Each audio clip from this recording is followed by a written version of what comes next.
Friends, আসসালামু আলাইকুম। আমার চ্যানেলে আপনাদের সবাইকে স্বাগতম। আজ আমি রান্না করব মান কচু দিয়ে কুমড়ার বড়ি। তাহলে চলুন দেখে নেই কীভাবে আমি এই কচু তরকারিটা রান্না করব। ফ্রেন্ডস, আমি কচুগুলোকে 50% সিদ্ধ করে পানি ঝরিয়ে নিয়েছি। তারপর একটি পাত্রে আমি মাছ নিয়ে নিয়েছি। এখন এতে সামান্য লবণ ও হলুদ মিশিয়ে নিব মাছগুলোকে ভাজার জন্য।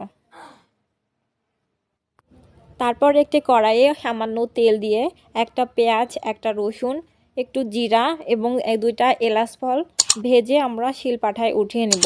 আর এই মশলাটা কিন্তু একেবারে শেষের দিকে ইউজ করব।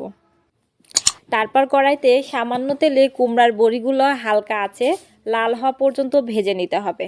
আর বড়িগুলো ভাজার সময় অবশ্যই খেয়াল রাখতে হবে যেন পুড়ে না যায়, কারণ বড়ি পুড়ে গেলে তরকারি কিন্তু তিতা লাগবে। আমাদের বড়িগুলো ভাজা হয়ে গেছে। এখন একটি পাত্রে এগুলো উঠিয়ে নিতে হবে। তারপর কড়াইয়ে পরিমাণ মতো তেল দিয়ে মাছগুলো ভেজে আলাদা পাত্রে উঠিয়ে নিতে হবে।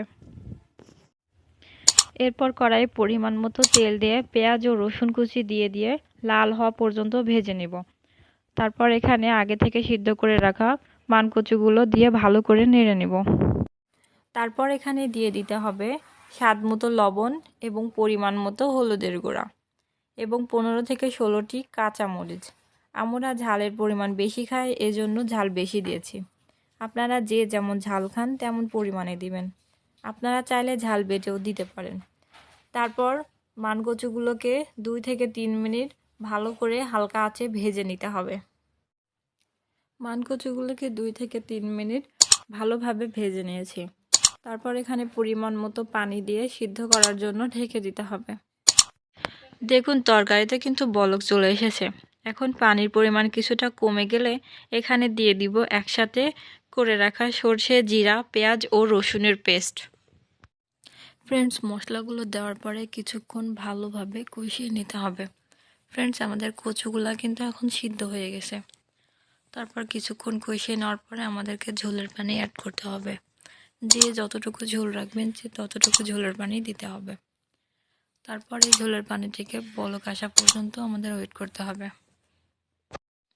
আমাদের তরকারিতে বলক চলে এসেছে। এখন আমরা এই তরকারিতে দিয়ে দেব আগে থেকে ভেজে রাখা কুমড়ার বড়ি এবং মাছ। ফ্রেন্ডস, সবার প্রথমে আমরা যে পেঁয়াজ, রসুন এবং 1-2টা এলাচ এবং জিরা ভেজে রাখছিলাম ওটা আমরা এখন শিলপাটায় বেটে তরকারিতে অ্যাড করে দেব।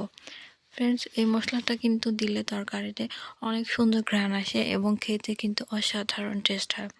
আপনারা চাইলে এই মশলাটা অবশ্যই ব্যবহার করবেন, কারণ এটা দিলে তরকারিতে আলাদা একটা ঘ্রাণ বাড়ে। 2 থেকে 3 মিনিট ভালো করে ফুটিয়ে নিতে হবে। ঝোল ঘন হয়ে আসা পর্যন্ত আমরা ওয়েট করব। ফ্রেন্ডস, আমাদের তরকারিটা কিন্তু এখন হয়ে গেছে।